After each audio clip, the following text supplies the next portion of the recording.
오늘 본문을 보면은 예수님께서는 한 장례식장을 향해 가고 계십니다. 그리고 그곳에 도착하자마자 통곡하는 자들을 향해서 이 아이가 죽은 것이 아니라 자고 있는데 왜 울고 있냐라는 말씀을 하십니다. 전혀 이해할 수 없는 이야기를 하신 후 죽은 아이가 있는 곳에 들어가 이런 이야기를 하십니다. 그 아이의 손을 잡고 이르시되 달리다굼 하시니 번역하면 곧 내가 네게 말하노니 소녀야 일어나라 하심이라. 여기에 아람어로 기록된 달리다굼은 합성어입니다.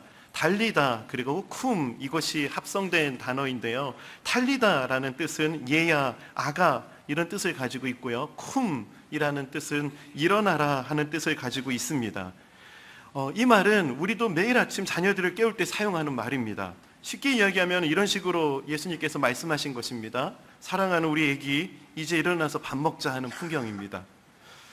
그런데 오늘 이 이야기를 하는 예수님께서 사랑하는 우리 애기 일어나서 밥 먹자 하는 이 이야기가 어울리지 않는 상황인 거예요. 가장 큰 두려움, 큰 슬픔, 그리고 죽음이라는 그 절망의 자리 앞에서 예수님께서는 평소에 사용하는 그런 일상적인 용어를 사용하고 계십니다. 그리고 이 이야기를 하시면서 죽어있던 그 소녀를 일으켜 살리십니다. 엄청난 기적을 베푸시는데 그냥 평소에 하는 일이야 하는 메시지를 좀 전하는 것 같아요. 성경을 보면은요, 구약 성경에서 여호사밧 왕이요 엄청난 기적을 경험하고 놀라서 엘리사에게 오게 되거든요. 그때 엘리사가요 너무나 태연하게 이런 이야기를 합니다. 열왕기하 3장 18절입니다. 이것은 여호와께서 보시기에 작은 일이라. 이것은 여호와께서 보시기에 작은 일이라. 좀 엘리사의 포스가 느껴지지 않으세요? 이것이 하나님을 좀 아는 사람, 하나님을 경험하는 자의 고백 아니겠습니까? 우리 하나님은 어떤 하나님이십니까? 말씀만으로도 온 우주를 창조하신 하나님이십니다. 죽은 자를 살리시고 위대하신 하나님이십니다. 그분 앞에서 그냥 개천을 파가지고 없던 곳에 물이 생기는 거, 이거는 작은 일이야 라고 하는 엘리사. 하나님을 아는 만큼 이렇게 담담해질 수 있는 것 같습니다. 그런데 이런 믿음 좋은 엘리사의 모습을요 저는 저희 가정에서 봐요. 저희 자녀들을 보면은요 진짜 저를 슈퍼맨 보듯 합니다. 아빠가 뭐든지 다 할 수 있는 줄 지금까지 믿고 있어요. 그러면서 저희 가정에서 우리 아이들이 부르는 동요가 있거든요. 그 동요가 뭐냐면은 그 제목은 우리 아빠 엄지척이라는 동요입니다. 가사를 좀 읽어드릴게요. 우리 아빠는 진짜 엄지척, 세상에서 모르는 게 하나도 없대. 이거 뭐야 내가 물어볼 때마다 척척박사. 와우, 아빠 우리 아빠 진짜 엄지척. 제가 한번 불러드릴까요? 한번 불러드릴게요. 우리 아빠는 진짜 엄지척, 세상에서 못하는 게 하나도 없대. 나를 번쩍 들고 휙휙 돌릴 때면 천하장사 짱. 아빠 우리 아빠 진짜 엄지척. 이런 동요를 저희 아이들이 부르고 있어요.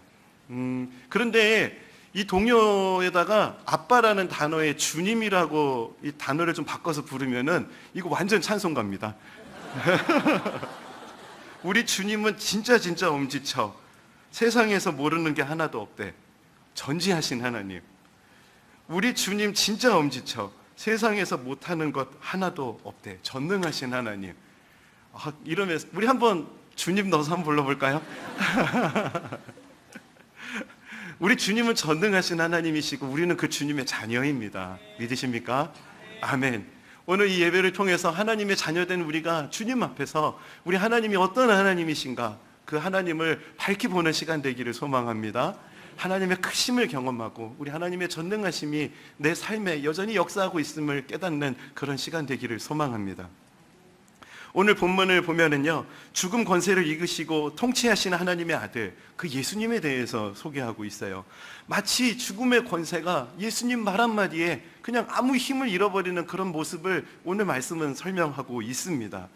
저는 설교를 준비하면서요 간절히 그 자녀의 문제를 가지고 주님 앞에 나오는 야이로의 모습이 참 낯설지가 않았어요. 왜냐하면 우리 주위에는 현대판 야이로가 너무나 많이 있다는 것을 보기 때문입니다. 여러분, 제가 현대판 야이로입니다. 그리고 이 자리에 있는 우리 모두가 현대판 야이로예요.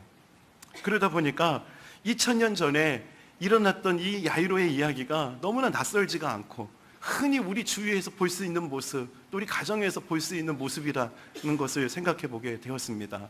오늘 저는 여러분들과 2000년 전 야이로에게 주신 그 메시지를 통해서 현대를 살아가는 현대 야이로에게, 오늘날 야이로에게 어떤 메시지를 주시는가 하는 그 메시지를 함께 좀 나누고 싶습니다. 첫 번째, 현대판 야이로에게 주시는 하나님의 메시지, 우리 주님은 아버지의 기도에 주목하시는 하나님이시다라는 메시지입니다. 우리 주님은 아버지의 기도에 주목하신 하나님, 아버지의 기도. 자녀의 문제를 가지고 주님 앞에 간절히 기도하는 모습은 성경에서 쉽게 볼 수 있는 모습입니다. 야이로의 이 사건의 시작은 한 소녀, 한 딸의 아버지가 주님 앞에 그 딸의 문제를 가지고 나오는, 또 간청하는 모습으로 시작합니다. 마가복음 5장 22절에서 23절입니다. 우리 다 함께 한번 이 말씀을 읽어보겠습니다. 시작. 회당장 중에 하나인 야이로라 하는 이가 와서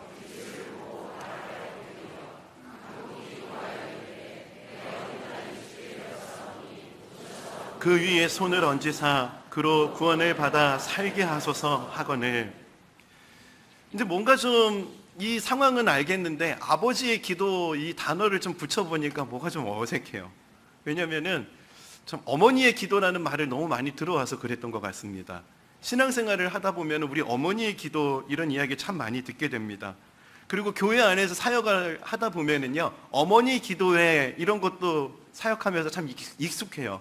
그런데 아버지 기도회, 아직까지 제가 한 번도 경험해 보지 못한, 그리고 아버지의 기도, 왜 이렇게 이게 낯설죠? 어찌됐든 어머니의 기도, 이거 정말 위대한 기도입니다. 한나, 마리아, 요게벳 등등 어머니의 기도를 통해서 하나님께서는 크신 일들을 이뤄 가셨습니다. 근데 오늘은 저희들은 아버지의 기도에 대해서 좀 집중해 보고자 합니다. 야이로라고 하는 한 아이의 아버지의 기도, 이거 참 인상적입니다. 오늘 사건이 이런 광경으로, 영화로 보면은 이런 모습으로 시작돼요. 실제로 야이로의 사건은요, 야이로하고 예수님만 이렇게 있는 모습처럼 사건이 전개되거든요. 그런데 실제 이 상황은요, 그렇게 예수님하고 야이로만 있는 상황이 아니었습니다. 얼마나 소란스럽고 복잡한 상황이었는지를 마가는 구체적으로 그 상황을 이렇게 기록하고 있어요. 마가복음 5장 24절. 이에 그와 함께 가실새 큰 무리가 따라가며 애워싸 밀더라. 계속해서 야이로의 이야기가 기록되는데요, 사람들이 밀치고 막 애워싸고 있고 이런 상황에서 벌어지는 대화들이라는 거예요. 그런데 성경을 자세히 이렇게 보다 보면은요, 이렇게 사람들이 막 밀치고 애워싸고 하는 상황이라는 게 전혀 느껴지지 않을 정도예요. 마치 야이로 그리고 예수님 단 두 분이 그냥 그 자리에 있는 것 같은 상황으로 이 사건이 전개된다라는 것입니다. 아버지의 기도, 이 상황을 통해서 하나님은 이 아버지의 기도에 주목하시는구나, 이것을 생각해 보게 된 거예요. 또 마가가 또 하나의 아버지 기도를 기록하고 있거든요. 마가복음 9장으로 가면은요, 귀신 들려서 말 못하고 발작 걸리고 그리고 점점 비참해가는 그 아들의 모습을 보면서요, 한 아버지가 나와서 예수님 앞에 이런 기도를 간청합니다. 마가복음 9장 22절부터 제가 좀 읽어드릴게요. 그러나 무엇을 하실 수 있거든 우리를 불쌍히 여기사 도와주옵소서. 예수께서 이르시되 할 수 있거든이 무슨 말이냐, 믿는 자에게는 능히 하지 못할 일이 없느니라 하시니 곧 그 아이의 아버지가 소리를 질러 이르되 내가 믿나이다, 나의 믿음 없는 것을 도와주소서 하더라. 믿음 없이 드리는 기도였어요, 그 아버지의 기도는. 그럼에도 불구하고 우리 주님은 그 기도에 응답하신다, 이것이 성경의 결론입니다. 성경 어디에도 부모가 자녀의 문제를 가지고 주님 앞에 나와서 간청할 때 그 기도를 하나님이 외면하셨다라는 기록을 찾아볼 수가 없습니다. 하나님께서는 자녀의 문제를 가지고 나오는 그 문제, 그 기도, 그 사람을 주목하고 계십니다. 다른 모든 것은 영화로 볼 때 다 아웃포커싱 되고 마치 자녀의 문제를 들고 온 그 사람과 또 하나님과 이렇게 단둘이 있는 것 같은 상황처럼 오늘 말씀이 전개되더라는 것입니다. 특히 이렇게 부모의 이야기, 또 자녀의 이야기를 이렇게 하다 보면은, 특별히 이렇게 주일 예배를 드릴 때에는 그렇지 않는 상황에 해당되는 분들이 있기 때문에 좀 말씀을 좀 나누고 오늘 성경을 좀 깊이 보길 원합니다. 많은 분들이 저에게 질문합니다. 부모님들이 얼마나 믿음이 좋으시면 목사님이 되셨냐고. 결론부터 얘기하면 제가 부모님 전도했습니다. 제가 부모님을 위해서 기도했고요. 지금 신앙생활 잘 하고 계십니다. 특별히 이 이야기를 들을 때 믿지 않는 부모님, 나를 위해서 기도할 수 있는 분이 없어 라고 하는 분 낙심하지 마십시오. 우리 아버지가 진정한 아버지가 되십니다. 또 그런 분도 계세요. 나도 야이로 딸처럼 그렇게 기도할 수 있는 자식 하나 있으면 좋겠어 하는 분들도 계시더라고요. 여러분, 시선을 좀 바꿔보세요. 하나님 보시기에 여러분이 소중한 자녀예요. 이따가 말씀에서 나누겠지만 우리가 하나님의 자녀다라는 이것을 기억하면서 오늘 말씀 앞으로 우리가 좀 나아갔으면 좋겠습니다. 그렇다면 왜 우리 주님은 그 부모의 기도, 특별히 아버지의 기도에 주목하실까? 우리가 한 가정의 자녀이기 이전에 하나님의 자녀이기 때문에 우리 주님은 그것을 주목하시는 것입니다. 이 부분에 대해서 성경은 이렇게 말씀하십니다. 보라, 자식들은 여호와의 기업이요 태의 열매는 그의 상급이로다. 보라, 자식들은 여호와의 기업이요 태의 열매는 그의 상급이로다. 야이로 편에서는 자기 딸이었지만 하나님 편에서 볼 때는 하나님의 딸이었어요. 그 아이는 야이로의 딸이기도 했지만 하나님 딸이었어요. 하나님의 아들이 그 딸, 하나님 맡기신 그 아이를 정말 주님 앞에 그 문제를 가지고 나오는 상황인 것입니다. 제가 돌예배를 진행하게 될 때요, 부모님들에게 숙제를 하나 내드립니다. 그게 뭐냐면은 자녀를 위해서 기도문을 좀 써와서 예배를 드릴 때 그 기도문을 가지고 기도하자라는 부탁을 좀 드리거든요. 대부분의 부모님들이 기도문을 이렇게 작성하시면서 이런 고백을 하세요. 하나님께서 저희 가정에 보내주신 아무개, 하나님께서 맡겨주신 아무개, 하나님께서 주신 선물. 제가 돌예배 인도하면서 단 한 번도 하나님께서 우리에게 주신 십자가, 짐덩어리 막 이런 이야기 들어본 적이 없습니다. 근데 이게 세월이 지나가면 좀 이게 좀 바뀌는 것 같아요. 자녀를 어느 정도 이렇게 키운 가정에 가서 제가 신방을 할 때였는데요, 우리 집사님께서 저에게 이런 나눔을 하시더라고요. 우리 집에는 작은 십자가 2개가 있다고. 근데 제가 눈치도 없이 여쭤봤죠. 그 십자가가 뭐예요?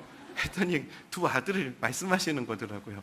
그 이야기를 설명하시면서 더 침통한 표정으로요 그러는 거예요. 더 큰 십자가가 하나 있다고. 그래서 제가 차마 물어보지는 못했고요. 마음으로는 그 큰 십자가가 남편이 아닐 거라 믿습니다. 이렇게 처음에는 선물입니다, 하나님 보내주셨습니다 이러는데 나중에는 십자가 왜 이렇게 그 고백들이 변해가는 걸까요? 우리가 잊어버리고 있는 거 아닐까요? 우리의 자녀가 하나님으로부터 온 자녀라는 것을. 제가 제 딸을 누구에게 소개할 때 제 딸 하연입니다 라고 소개할 때 제가 기억하는 게 있어요. 하나님께서 저에게 맡겨주신 이것을 생략하고요, 제 딸 하연입니다 라는 것을 꼭 이렇게 하려고 참 의식을 많이 하고 있습니다. 여러분의 자녀는 누구의 아들이고 누구의 딸입니까? 여러분의 아버지는 또 누구십니까? 하나님만이시겠습니까? 아멘이세요? 아멘입니다. 사랑하는 성도 여러분, 우리의 아버지는 하나님이세요. 우리는 하나님의 소유입니다. 우리는 부모님의 소유이기 전에 하나님의 소유이고 하나님이 우리 아버지가 되신다. 이 믿음을 가지고 살아가는 우리 모두가 되기를 소망합니다. 이 야이로의 기도를 깊이 살펴보면은요, 야이로의 기도 속에서요 따뜻한 아버지의 그 마음이 느껴져요. 그런데 저는 야이로 이 본문을 묵상하면서요 한참 그런 생각을 했었어요. 왜 백부장처럼 기도하지 않아가지고 이 고생을 하냐.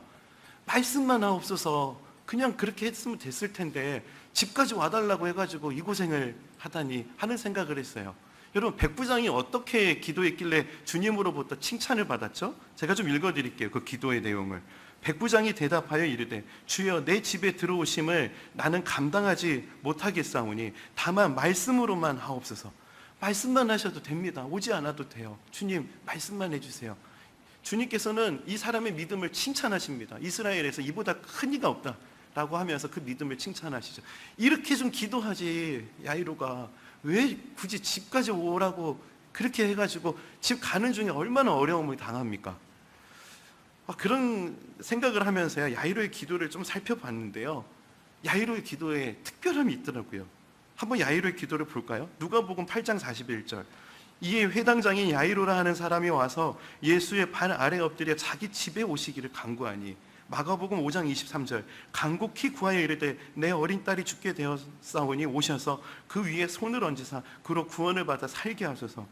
한마디로 하면 이런 거예요. 예수님, 저희 집으로 좀 와주세요. 그리고 저희 딸이 하나 있는데요, 그 딸이 지금 아프거든요. 안수기도 좀 꼭 해주세요. 그리고 그 딸이 있는 방에도 좀 들어가 보시고요, 그 딸 옆에 좀 예수님이 서 계셔 주시고요, 우리 집에 예수님이 좀 거닐어 주셨으면 좋겠어요 라고 하는 그 아버지의 마음이 예수님 앞에 고백되는 것입니다. 얼마나 그 야이로의 마음이 느껴져서요 따뜻했는지 몰라요. 야이로가 그렇게 주님 앞에 기도하는데, 실제로 2000년 전에 이 야이로의 기도가요, 오늘날 신방하면서 제가 경험하는 수많은 가정의 기도였다는 것을 또한 깨닫게 되었습니다. 제가 어느 날 이제 밤에 남자들 다락방 했을 때예요. 남자 다락방 마치고 이제 집으로 돌아가려고 그 가정을 나서는 길인데요, 갑자기 방에서 아내 집사님이 나오시면서 목사님, 우리 아들을 위해서 좀 기도해 주세요라고 부탁을 하시더라고요. 예, 알겠습니다. 여기서 기도하겠습니다 하고 신발장 앞에 서서 이제 기도하려고 하는데요, 여기가 아니라 아들이 있는 방으로 좀 들어와 달라고 말씀을 하시는 거예요. 예, 알겠습니다. 방에 들어갔어요. 아들이 열심히 공부하고 있더라고요. 그리고 아들을 무릎을 딱 꿇히고요, 그러는 거예요. 목사님, 안수기도 좀 해주세요. 그래서, 예, 알겠습니다 하고 안수기도 해주고 왔거든요. 큰 시험을 앞두고 있는 그 자녀를 위해서 이 아들을 안수기도 좀 해주세요 하는 그 마음, 오늘 야이루가 그런 마음으로 예수님 앞에 나와왔던 것입니다. 그래서 이 기도가 낯설지가 않았고 이 기도가 참 따뜻했어요. 저 같아도 그럴 것 같아요. 예수님이 지나가시면 말씀만 하옵소서 하지 않을 것 같아요. 집에 좀 오시고요, 좀 오래 좀 계셨으면 좋겠고요, 저 방도 가보시고 이 방도 가보시고 우리 집에서 나는 냄새도 좀 맡아보시고 하룻밤 주무시고 가시고, 저 같아도 그럴 것 같아요. 야이로가 그 마음으로 예수님 앞에 나아가서 간청하고 있는 것입니다. 그런데 이렇게 간청하는 야이로, 그런데 그것을 주목하시는 하나님, 왜 주목하실까? 왜 그 기도에 주목하실까? 이것을 생각하다가 제가 큰 은혜를 받았는데요, 그게 뭐예요? 왜 그랬냐면은 하나님도 아버지이시기 때문에 그 마음을 아신다는 거예요. 하나님도 아버지세요. 하나님도 아들이 있었거든요. 독생하신 예수 그리스도. 그 아들이 있는 그 아버지의 마음이 그 딸의 문제를 가지고 나오는 그 아버지의 마음을 아시는 거예요. 우리 주님은. 혹시 이 자리 가운데 우리 성도님들 가운데 자녀와 떨어져 지내면서 자녀 걱정을 하시는 부모님들 계시나요? 하나님께서도 그 아들과 분리되는 아픔을 겪으셔서 여러분의 그 마음을 아십니다. 자녀가 학교 생활 중 또 인간관계에서 어려움을 겪고 계시나요? 하나님께서도 그 아들이 사람들로부터 학대받고 외면당하는 것을 보셨습니다. 자녀가 고통당하는 모습, 힘들어하는 모습을 지켜봐야만 하는 부모님들이 이 자리에 계십니까? 우리 주님은 그 마음을 아십니다. 하나님도 그 아들이 십자가에 달려 고통하는 모습, 죽어가는 모습을 바라보셔야만 하셨습니다. 자녀가 먼저 부모의 품을 떠나 큰 슬픔으로 아파하시는 분들이 계십니까? 우리 주님 그 마음을 아십니다. 하나님께서도 그 아들이 죽어가는 모습, 그 아들의 죽음을 지켜보셨습니다. 그래서 우리 주님은 자녀의 문제, 가정의 문제, 또 하나님의 자녀가 주님 앞으로 그 문제를 가지고 나올 때 그 사람, 또 그 문제에 주목하시는 것입니다. 사랑하는 성도 여러분, 여러분의 자녀가 정말 세상 모든 풍파 속에서 안전하길 원하십니까? 우리 주님도 그러셨어요. 아버지셨거든요. 그렇지만 우리를 사랑하셔서 그 아들과 함께 모든 것을 우리에게 주셨다라고 성경이 기록하고 있습니다. 로마서 8장 32절입니다. 자기 아들을 아끼지 아니하시고 우리 모든 사람을 위하여 내주시니까 어찌 그 아들과 함께 모든 것을 우리에게 주시지 아니하겠느냐. 우리 주님이 이처럼 우리를 위하시고 이처럼 우리를 사랑하신다는 이 사실이 제 마음 가운데 얼마나 감격이 되었는지 모릅니다. 부모가 자녀의 문제를 가지고 나올 때 하나님은 그 기도에 주목하십니다. 왜? 하나님도 그 마음을 아시거든요. 하나님의 자녀가 된 우리가 두려움을 가지고 주님 앞에 나아올 때 주님은 우리를 주목하십니다. 왜? 우리가 주님의 자녀이거든요. 하나님도 우리가 어떤 마음인지 아십니다. 하나님의 자녀이기 때문에 그렇습니다. 우리를 주목하신 하나님, 우리 아버지 되신 하나님, 믿음의 눈을 들고 우리를 주목하신 하나님을 바라볼 수 있는 그런 시간이 되기를 소망합니다. 현대를 살아가는 야이로에게 주시는 두 번째 메시지, 흔들리는 믿음을 붙잡아 주시는 하나님이시라는 것입니다. 특별히 무엇으로? 말씀으로. 정신과 의사 조지 월튼이 Why Worry라는 책에서 흥미로운 연구 내용을 인용하고 있습니다. 인용된 내용을 제가 좀 설명드리겠습니다. 사람들 많이 걱정하는데요. 그 걱정의 40%는 절대 일어나지 않는다. 걱정의 30%는 이미 일어났던 일이 또 일어날까 봐 미리 걱정하는 것이다. 걱정의 22%는 너무 사소해서 무시해도 좋은 일이다. 걱정의 4%는 바꿀 수 없는 일이거나 어쩔 수 없는 일이다. 걱정의 또 4%는 우리가 바꿀 수 있는 일이다. 진짜 우리가 걱정할 수 있는 그 비율을 따져봤더니 4%밖에 안 된다. 뭘 이야기하는 거냐면요, 우리가 걱정하지도 않아도 되는 것들도 걱정하면서 살아간다라는 거예요. 우리는 너무 많은 걱정을 분석하면서 살아갑니다. 걱정을 걱정하고 있고요, 두려움을 묵상하면서 살아갑니다. 우리가 믿음을 가지고 살아가려고 할 때요, 우리의 믿음을 흔드는 강력한 무기가 있습니다. 그것이 뭐냐면은 현실에서 들려오는 구체적인 현실에 대한 메시지예요. 주님과 함께 집으로 가던 중에 야이로가 그 상황을 겪게 됩니다. 마가복음 5장 35절입니다. 우리 이 말씀 우리 다 함께 한번 읽어보겠습니다. 시작. 아직 예수께서 말씀하실 때에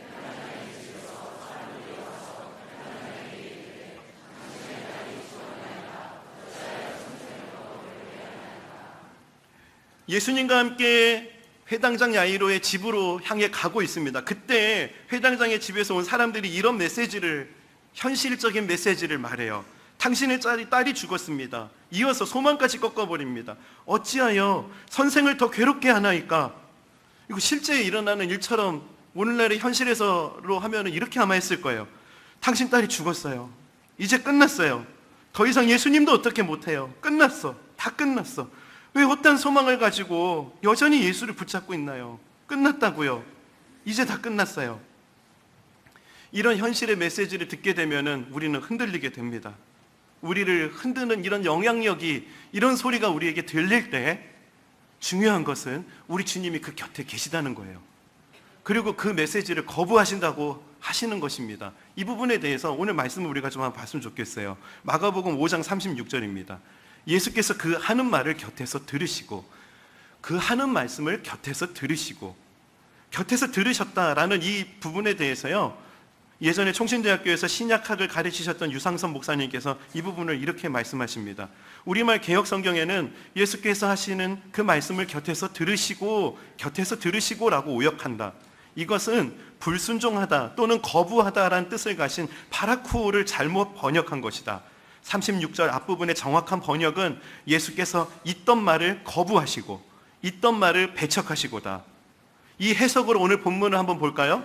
원문으로 해석하면 이렇습니다. 예수께서 그 하는 말을 배척하시고 그 하는 말을 거부하시고 회당장에게 이르시되 두려워하지 말고 믿기만 하라 하시고, 그 하는 말이 뭐죠?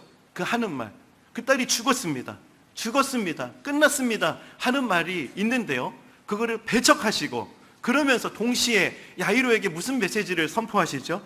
두려워하지 말고 믿기만 해라. 두려워하지 말고 믿기만 해라. 너와 함께하고 있는 내가 누군지 알지? 그러니 두려워하지 말고 믿기만 해 라고 이야기하는 것입니다. 야이로는 이 말씀을 붙들었습니다. 그리고 예수님과 함께 계속해서 그의 집을 향해 가죠. 그리고 장례식장이 되어버린 그의 집에서 예수님께서는 이런 이야기를 하십니다. 들어가사 그들에게 이르시되 너희가 어찌하여 떠들며 우느냐? 이 아이가 죽은 것이 아니라 잔다 하시니 그들이 비웃더라. 예수께서 그들을 다 내보내신 후에 죽은 것이 아니라 잔다, 죽은 것이 아니라 잔다, 통곡하는 그 소리가 들려옵니다. 야이로에게. 그때 우리 주님의 메시지, 죽은 게 아니야, 자는 거야 라고 이야기하고 있는 것입니다. 우리의 믿음을 흔드는 메시지가 들려오고 그 영향력이 있을 때 하나님의 메시지가 동일하게 선포되고 있다고 오늘 말씀은 우리에게 말씀하십니다. 실제로 우리는 눈에 보여지는 대로 판단하고 귀에 들려지는 대로 판단하고 또 그것을 믿고 그 현실을 살아가고 있습니다. 그런 것이 정말로 많습니다. 여러분 행복하세요? 갑자기 물어보셔서 당황하셨죠? 네. 행복하십니까? 왜 행복하세요? 행복한 이유가 무엇입니까? 혹시 눈에 보여지는 여러 요건들, 그런 외적인 조건 때문에 행복하셨다라고 고백하시는 것 아니십니까? 여러분 불행하세요? 왜 불행하십니까? 혹시 눈에 보여지고 판단되어지고 귀에 들려지는 그 메시지를 믿기 때문에 불행하다라고 여기는 거 아니세요? 저는 중고등학교 시절에 남중남고를 나왔는데요. 이 남학교가 참 좀 거칠어요. 그 중학교 시절, 고등학교 시절에 제 별명이 문둥이였습니다. 이게 왜 그랬냐면요, 제가 그 시절에 아토피를 너무 심하게 알아가지고요, 친구들이 저를 보면서 문둥아 문둥아 이러고 많이 놀렸어요. 그래서 많이 위축돼가지고요, 제가 긴팔도 못 입고 반바지도 못 입고 다녔던 시절이 있습니다. 그랬던 제가요, 우리 주님을 만나게 되거든요. 우리 주님을 만나는데 그 수련회에서 이 메시지가 선포되는 거예요. 내가 내 눈에 보배롭고 존귀하며 내가 너를 사랑하였은즉. 이 메시지가 가슴에 꽂혔어요. 하나님 보시기에는 제가 존귀하대요. 친구들은 문둥이라 그러는데, 아토피가 있어가지고 이거 보여주기가 부끄러운데 하나님은 그 모습이 보배롭고 존귀하대요. 그때부터 제 안에 변화가 일어나기 시작했어요. 하나님이 보시는 그게 진짜야 라는 변화, 하나님이 말씀하시는 그것이 진짜야 라는 변화예요. 친구들이 그 이후에도요, 수련회 끝나고 얼마나 놀렸는지 몰라요. 문둥아 부르면 제가 오히려 당당하게 그랬어요. 나 문둥이 아니거든? 그럼 막 친구들이 당황하는 거예요. 너 왜 그래? 아토피야. 막 이렇게 얘기하면 친구들이 알았어. 점점 못 놀리더라고요. 그렇게 할 수 있는 담대함 어디서 나왔을까요? 제가 막 그게 깨끗하게 치료돼가지고 나는 존귀한 사람이야 했던 게 아니었어요. 여전히 있지만 하나님 말씀에 비춰진 내 모습은요, 보배롭고 존귀하거든요. 아멘이세요? 여러분도 마찬가지예요. 하나님의 눈에 비춰진 그 모습으로 여러분 현실을 보고 있느냐, 아니면은 현실에서 들려오는 그 소리로 그 상황을 판단하고 보여지는 대로 믿고 있느냐, 그 차이 속에서 우리가 살아가고 있다라는 것입니다. 여러분의 현실 가운데 보여지는 것, 들려지는 것으로 판단하고 그것을 믿고 있지는 않으신가요? 보여지는 대로 또 들리는 대로 믿으십니까? 아니면은 말씀에 비춰지고 말씀에 들려진 것을 따라서 믿으십니까? 야이로도 그랬습니다. 눈으로 보여지는 상황은 딸이 죽어 있는 상황입니다. 귀에 들려지는 메시지는 딸이 죽었다, 끝났다라는 메시지입니다. 통곡 소리예요. 이제는 소망이 없다고. 하지만 주님은 끝이 아니라고 말씀하십니다. 눈으로 보여지는 대로 절망하지 말고, 귀에 들리는 소리로 낙심하지 말고, 나를 바라봐, 나를 바라봐, 두려워하지 말고 믿기만 해라. 네 딸은 죽은 게 아니야, 자는 거야. 현실 속에서 우리도 야이로와 같이 세상에서 들려오는 현실의 메시지, 주님의 메시지 앞에 서게 됩니다. 그때 여러분은 어느 메시지에 위에 서기로 결단하시겠습니까? 사도 바울은 현실 상황에 분석하고 또 그것을 믿고 판단하는 그 당시의 초대교회 그리스도인들을 향해서 이렇게 믿음에 대해서 정의합니다. 이는 우리가 믿음으로 행하고 보는 것으로 행하지 아니함이로라. 우리는 보는 것으로 행하지 아니하는 믿음의 사람들이다라는 것을 말하고 있는 것입니다. 눈앞에 보여지는 현실, 그리고 말씀을 통해서 보는 현실, 이 차이가 있다라는 것을 자꾸 느껴가는 이것이요, 믿음 훈련하는 거예요. 눈에 보여지는, 귀에 들려지는 그 소리, 그 현실, 하지만 하나님이 말씀하시는 그 말씀에 비춰볼 때는 그게 아니다라는 이 간극을 자꾸 경험하는 이것이 믿음 훈련하는 것입니다. 그리고 그럴 때마다 하나님 말씀에 비춰진 그 모습 위에 서는 그것이 믿음으로 살아가는 삶입니다. 우리는 내 눈에 보여지는 현실만 진짜라고 생각합니다. 내 귀에 들리는 그 소리만 진짜라고 생각해요. 하나님이 주시는 이 약속의 말씀, 이 말씀에 비춰보는 그 과정들이 스킵되는 경우가 너무나 많이 있습니다. 우리가 잘 알고 있는 무디 그 목사님에 대한 이야기를 좀 나누고 싶습니다. 런던에서 집회를 마치고 그가 미국으로 다시 배를 타고 돌아가는 상황이었습니다. 그가 탔던 배가 암초에 부딪혀서 배에 물이 들어차고 배가 가라앉는 그런 상황 가운데 있었습니다. 100명 이상의 선원들이 있는 큰 배였는데요, 사람들이 난리가 났어요. 비명을 지르고 막 소란이 일어나는 것입니다. 배 객실에서 그가 성경을 읽던 중에 그 아들에게 묻습니다. 배에 무슨 일이 일어난 거냐고. 그때 그 아들이 말합니다. 배가 암초에 좌초되어서 배가 지금 물이 차서 점점 가라앉고 있는 상황이라고. 무디가 그 소리를 듣고요, 가판 위로 그 아들과 함께 올라갑니다. 그리고 가판 위에 올라가니까 아수라장인 거예요. 비명 소리가 들리고 난리가 났습니다. 그때 그가 사람들을 모아놓고요, 이 메시지를 선포하거든요. 그때 그가 읽었던 메시지가 시편 91편 9절에서 11절 말씀이에요. 제가 이 말씀 읽어드릴게요. 내가 말하기를 여호와는 나의 피난처시라고 지존자를 너의 거처로 삼았으므로 화가 내게 미치지 못하며 재앙이 내 장막에 가까이 오지 못하리니 그가 너를 위하여 그의 천사들을 명령하사 내 모든 길에서 너를 지키게 하심이라. 이렇게 말씀을 전하고요, 그가 합심기도를 했어요. 사람들이랑 합심기도를 하고, 그리고 그 시간에 예배를 마치고 나서요, 자, 이제 우리의 삶이 하나님께 붙들려 있으니 이제 주님께 모든 것을 맡겨드리고 잡시다 라는 이야기를 했다고 합니다. 그날 밤에 잠을 잤던 사람은 무디 목사님 한 분밖에 없었다고 해요. 이후에 그 구조선이 와가지고 그 모든 승객들이 한 사람도 상하지 않고 구조되었다고 합니다. 무디 참 대단한 사람이에요. 하나님의 말씀, 이 말씀으로 내 눈에 보여지는 그 현실보다 말씀에 비춰진 그 현실을 더 믿었던 사람이었습니다. 그런데 여러분, 이 믿음은 단 한순간에 이루어지는 게 아닙니다. 내 눈에 보여지는 현실보다 하나님의 말씀에 비춰진 그 현실을 믿을 수 있는 이 믿음은요, 날마다 우리가 훈련해야 되는, 연습해야 되는 거예요. 여러분, 오늘도 내일도 새로운 또 한 주간도 날마다 이런 믿음의 훈련 가운데 승리하는 여러분 되시기를 축복합니다. 성경을 보면은요, 12정탐꾼 이야기 우리 잘 아시죠? 그 중에 10정탐꾼이요, 그 가나안 땅에 가서 돌아와서 보고합니다. 그 10정탐꾼의 보고가 어떻습니까?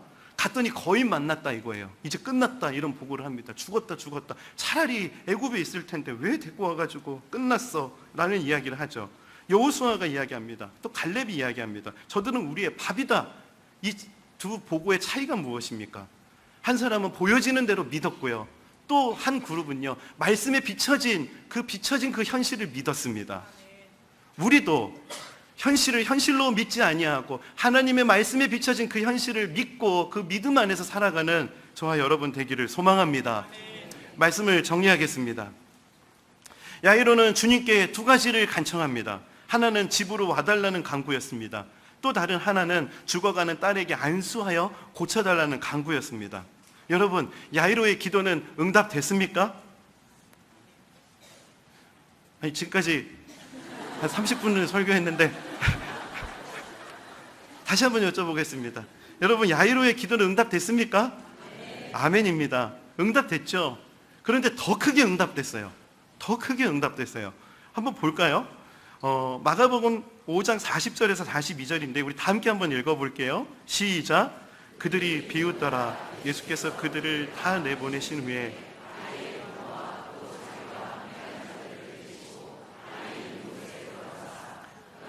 손을 잡고 이르시되 달리다굼 하시니 번역하면 곧 내가 네게 말하노니 소녀야 일어나라 하심이라. 소녀가 곧 일어나서 걸으니 나이가 12살이라. 사람들이 곧 크게 놀라거늘.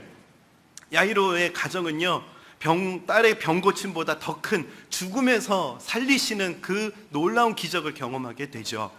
그리고 또 하나, 야이로가 그 집을 향해 갔을 때 끊임없이 들려오는 현실의 메시지, 죽었어, 통곡의 소리, 소망 없어 그랬는데 그 현실이 아니라 하나님의 말씀이 맞았어 라고 확신할 수 있는 그 믿음을 선물로 받는 것이죠. 말씀에 비춰진 그 현실이 진짜인 거야. 내 눈에 보여지는 현실이 진짜가 아니라, 내 귀에 들려지는 그 소리가 진짜가 아니라, 하나님의 말씀에 비춰진 현실, 하나님의 말씀이 말씀하시는 그 현실, 그게 진짜인 거야 라고 하는 이 놀라운 은혜를 그 가정의 선물을 받게 됩니다. 뿐만 아니죠, 야이로의 이야기에 단 한 번도 등장하지 않는 어머니가 등장해요. 40절 말씀을 보면은 다 내보내시고 그 아이의 부모가 그 아이 앞에 나아갑니다. 한 번도 등장하지 않았던 어머니가 등장해서요, 그 놀라운 기적의 현장, 은혜의 현장을 경험하게 되는 것이죠. 온 가정이 이 놀라운 은혜 위에 서게 되는 것입니다. 야이로가 기도했던 것보다 더욱더 응답하시는 신실하신 하나님, 그 하나님이 바로 저와 여러분의 하나님 되십니다. 그 주님과 함께 믿음 안에서 승리하는 삶을 살아가는 저와 여러분이 되기를 소망합니다. 오늘 말씀을 기억하면서 이 시간 우리 함께 우리들의 찬양 32장입니다. 아무것도 두려워하지 말라. 왜? 주 나의 하나님이 지켜주시기 때문에. 놀라지 말고 겁내지 마라. 왜? 주님 나를 지켜주시니. 오늘 말씀을 기억하면서 우리의 믿음을 주님 앞에 올려드리며 이 찬양을 함께 고백하길 원합니다. 함께 고백합시다. 아무것도 두려워 말라. 아무것도 두려워 말라. 주 나의 하나님이 지켜주시네. 놀라지 마라. 겁내지 마라. 주님 나를 말씀 기억하며 다시 한번 고백합시다. 아무것도 두려워 말라. 두려워하지 않을 수 있는 이유가 무엇입니까? 주 나의 하나님이 지켜주시네. 놀라지 말라. 겁내지 마라. 왜 그렇습니까? 주님 나를 지켜주시기 때문에. 우리의 믿음을 함께 고백합시다. 내 맘이 힘에 겨워 지칠지라도 주님 나를 지켜주시네. 세상의 험한 풍파 몰아칠 때도 믿음을 선포합시다. 주님 나를 지켜주시네.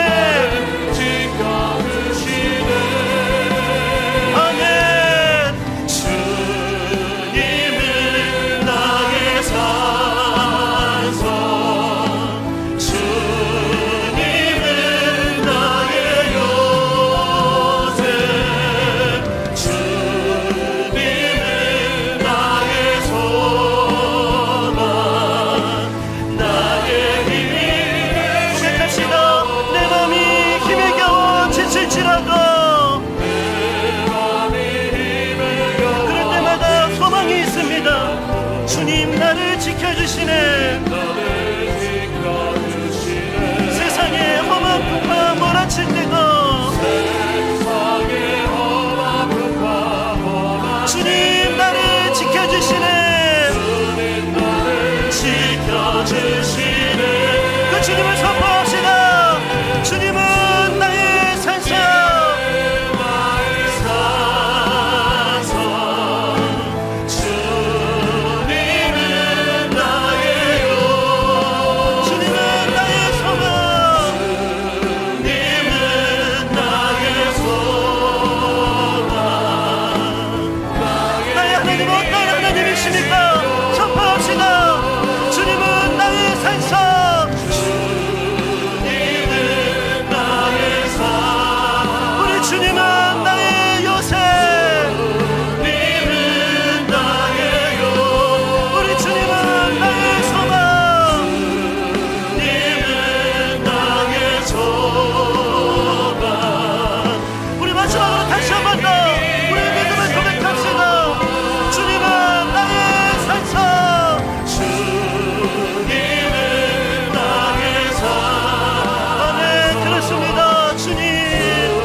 말씀을 기억하면서 야이로와 같이 좀 오늘 이 시간을 기도했으면 좋겠어요. 하나님 우리 집으로 찾아와 주시길 원합니다. 우리 집에 오셔서 하나님 임재하여 주시고 하나님으로부터 오지 않는 모든 불신의 소리, 절망의 소리가 떠나가게 하여 주시옵소서. 한 가지 또 기도합시다. 여러분 무엇 때문에 이렇게 두려워하십니까? 무슨 소리를 들으셔서 무엇을 보셔서 왜 이렇게 두려워하십니까? 믿음의 눈을 열어서 그 현실이 현실이 아니라 하나님의 말씀에 비춰진 그 현실이 진짜라는 것을 확신할 수 있는 은혜, 하나님 그 은혜를 오늘 이 시간 우리에게 허락하여 주시옵소서. 오늘 말씀 기억하며 그 은혜를 구하며 함께 주님 앞에 간절히 기도합시다. 함께 기도하시겠습니까? 하나님 아버지, 주님의 은혜를 구하며 기도합니다. 아버지 하나님, 우리 집으로 오시옵소서. 우리 집에 이런 문제가 있습니다.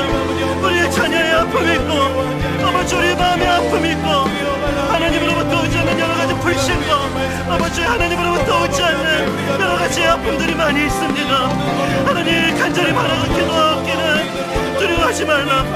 아버지 하나님을 믿으라 말씀하신 하나님, 두려워하지 말라 말씀하시는 그 주님 말씀 위에 서기를 원합니다. 두려워하지 말아라, 믿기만 하여라. 아버지 하나님, 오늘 이 시간 하나님이 말씀하신 이 진리 위에 섭니다. 이 아이가 죽은 것이 아니라 찬다. 이 아이가 죽은 것이 아니라 찬다. 끝난 게 아니라 하나님께서 소망을 선포하시는 그 말씀에 비추어서 아버지 우리 눈앞에 내 현실을 바라볼 수 있기를 원합니다. 아버지 하나님 그 믿음을 우리에게 허락하여 주시옵소서. 우리의 믿음 없음을 주님 불쌍히 여겨주시옵고, 아버지 하나님 두려움은 떠나가고 우리를 닥심케 하는 메시지는 떠나가고 하나님 말씀이 옳았습니다. 하나님 말씀이 많았습니다. 하나님 말씀은 살아있었습니다. 아버지 그 은혜를 고백할 수 있는 아버지 그런 은혜의 자리로 하나님 저희들을 인도하여 주시옵소서. 아버지 그런 은혜로 역사하신 하나님 그 주님을 바라봅니다. 살아계신 하나님 아버지, 우리 가정으로 주님 찾아오셔서 우리 가정 가운데 주님 임재하여 주시옵소서. 하나님으로부터 오지 않는 모든 불신의 메시지, 모든 두려움과 모든 문제들이 떠나가게 하여 주시옵소서. 아버지 하나님, 두려워하지 말고 믿기만 하라 말씀하신 그 주님의 말씀을 붙들고 나아갑니다. 아버지 하나님, 가정 가운데 임하시는 그 하나님의 임재를 풍성히 누리고 그 은혜가 왕노릇하는 가정들이 될 수 있도록 은혜로 함께하여 주시옵소서. 현실의 두려움과 현실의 문제 안에서 넘어지고 쓰러진 저희들 하나님의 은혜를 구하며 주님 앞으로 나아갑니다. 죽은 게 아니라 찬다. 죽은 게 아니라 자고 있다. 하나님의 말씀에 비추어 현실을 바라보며 믿음 위에 섭니다.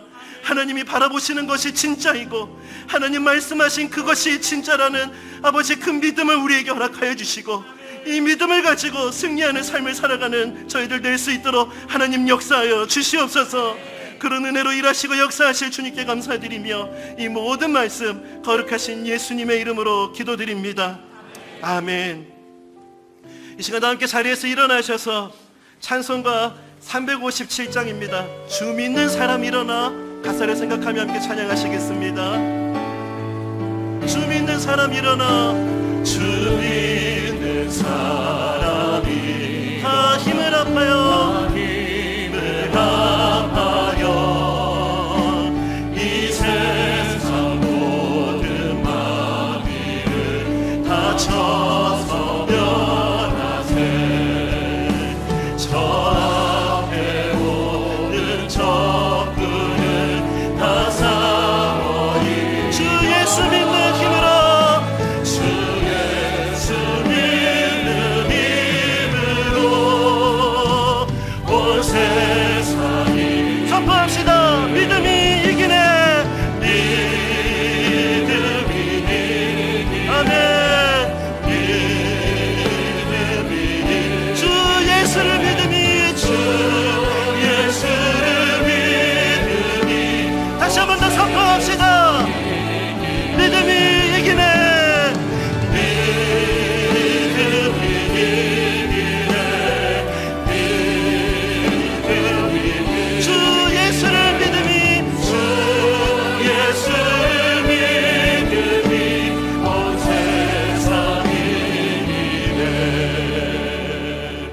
함께 기도하시겠습니다. 지금은 우리 주 예수 그리스도의 은혜와 하나님의 사랑하심과 성령님의 교통하심이 나를 주목하시는 하나님을 바라보고 하나님의 말씀을 의지하여 이 현실의 상황 가운데 살아가기를 결단하며 예배하는 모든 성도님들 머리 위에 지금부터 영원토록 항상 함께 하시기를 간절히 축원하옵나이다. 아멘.